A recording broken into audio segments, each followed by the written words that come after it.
Yeah, bro, I didn't even know all that. Everybody knew he runs vets and final expense. And then I was like, well, I'll just ask my boys because, y'all my boys. So I'm like, yo, I just dropped it in there one day. And like, you were like, yeah. And then I was like, what? I didn't know that. Because quick side note, did you closed one of the blue collar leads too, didn't you? No, I haven't experimented with that lead type yet. There's somebody in, well, we're gonna get you to try those in too, bro. I got something. No, I got I'll be all something. for that. Bro, I got something in the tank, bro. Leave it, dog. I'm telling you. Hopefully, by the time people watch this, it's already out. But dude, I got something cooking. But anyways, that's another conversation we can have offline. Okay, so dude, that's fire. Now, walk me through something because people know I sold life insurance. I was pretty decent, 25, 40K, nothing crazy. But I never sold a trucker in my life. Like I've Yeah. never sold a trucker lead. We generate some pretty decent leads. I guess let's hop into that and then we can go back to the other. I want to learn more about like your day, how you structure your day, etc. But bro, walk me through like what is this intro? What are you talking about? How are you positioning? Are you treating it just like a regular IUL?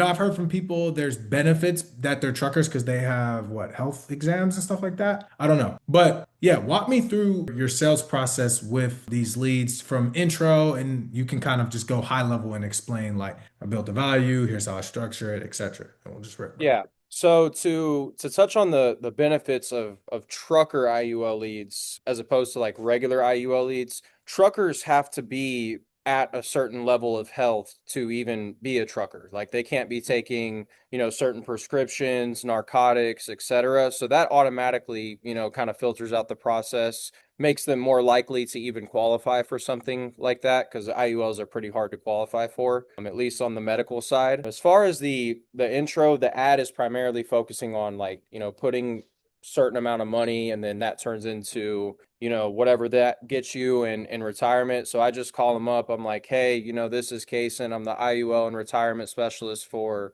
Texas. And then they're like, usually they're a little intrigued. They're like, IUL, what is that? And I'm like, yeah, I was getting back to you. I got your request for the trucker's life insurance and cash value retirement benefits. And then they're like, oh, okay, that makes sense. And then I have here you listed, you're a company driver, owner, operator, etc. And they were like, yeah. And then I get into, ask them how their day is going, a little small, very minimal rapport building. And then I get into like, okay, what's kind of your basic understanding about how these things work. One being you don't know anything at all, 10 being you might be able to teach me a thing or two.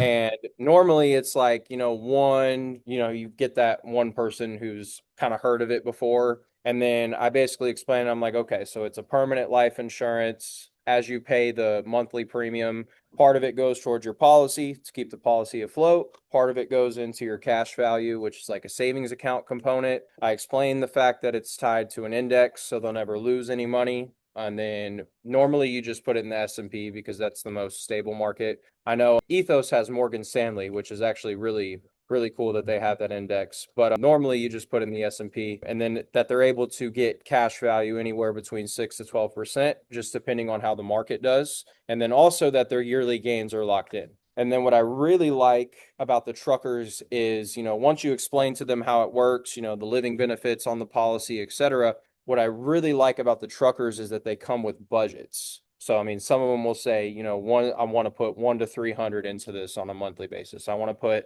500 to 1,000. And then you find the golden client and it says 1,000 plus on there. So then you start whipping up illustrations, you read it off to them.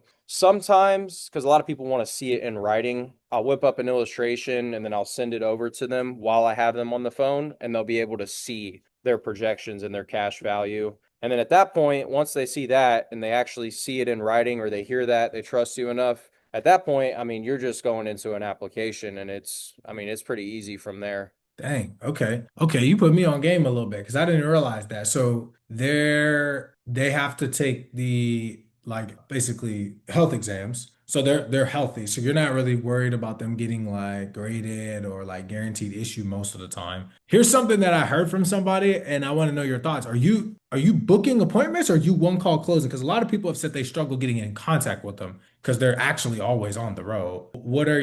I guess, what are you doing for like to get these presentations? I mean, sometimes you're going to have to book an appointment. I've booked a few appointments. I would say it's like 70% one call closes, 30% booked appointments. But if I book an appointment, because I mean, we've all heard the saying in life insurance, appointments are disappointments. Yeah. So people, all they have to do is not answer the phone and they don't have to talk to you. Right. So if I book an appointment with someone, I ask them, hey, is this important enough to you to where if I call you at this time, you're going to answer the phone? They're like, yeah, absolutely. And I will literally have them save my number while I have them on the phone. And then I'll be like, okay, can you read my number back to me?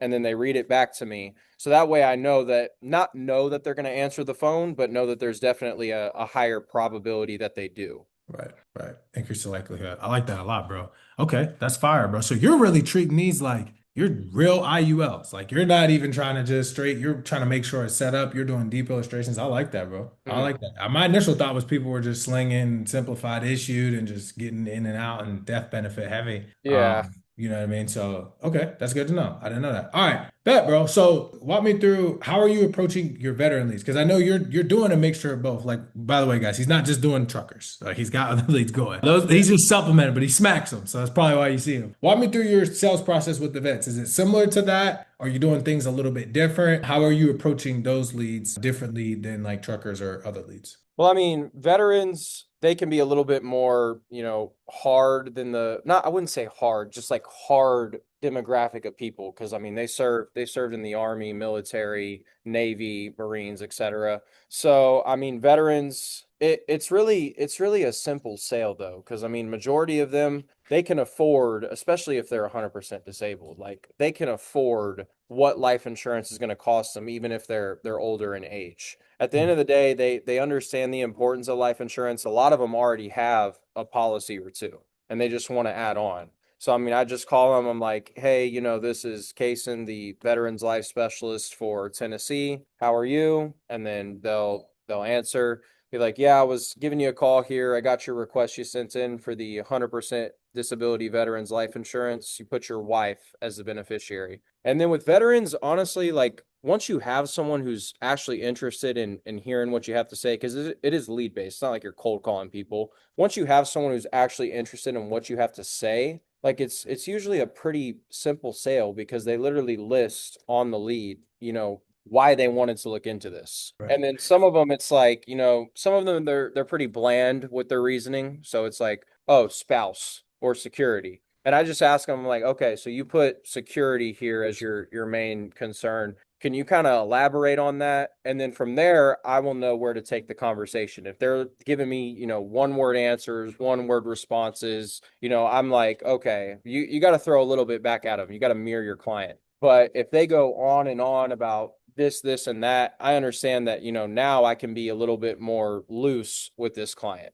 So it's really all about being able to mirror your client. I think that's a very slept on skill set rather than, because what most new agents do is they just read a script. And the problem with that is you don't learn your own sales process because everyone has different selling styles and you're not able to mirror the client as well as if you're actually doing it off the dome. Right, right. No, I like that. One of the things I'm learning about you that I'm fascinated with, bro, and I'm gonna give you your kudos, is like you really you know your stuff, bro. Like I could tell you actually like train and learn products, but you also train and learn like how to sell. You know what I mean? Like you don't sound like you overcomplicate anything, and I think that's good for new agents to see because I feel like if I listened to your prezzies, you'd just be having conversation. Like it wouldn't feel like you were, like you said, reading off of a script. And I think that's just from tonality and probably just like overall experience. But let me flip that question now to you. How do you feel like you've developed that? Like, is that just been through reps? Did you train and like watch videos, pay for courses, or like how did you get to the point where you're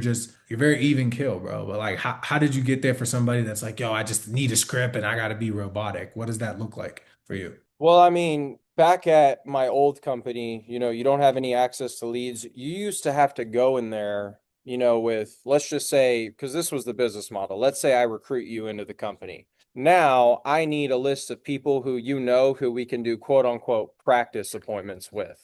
And so, what a practice appointment looks like is I'm going to go in there with your family, your friends. You're going to get a split for generating the business, and I'm going to have to sit there and actually sell life insurance, not just provide it to someone who asked for it. I'm actually have to go in there and sell life insurance. So, I mean, when my income was primarily based on that, which I mean, it wasn't great because you're not getting a lot of people to speak with. You're not getting enough presentations in a business model like that. But when my income was actually dependent on that, I had to learn sales. I had to learn how to actually sell the product to people who didn't even ask for it. So that was kind of how I learned to sell. I mean, I didn't really, obviously, it's a lot different over the phone and when you're running leads. I didn't really watch a lot of videos. I was more so like kind of self-taught, I guess you could say, by learning certain presentations over at my old company. And then as far as like selling leads over the phone, I probably wouldn't even be the best person to ask that because I mean, there's not any videos or anything I'd recommend. There's nothing's going to beat reps.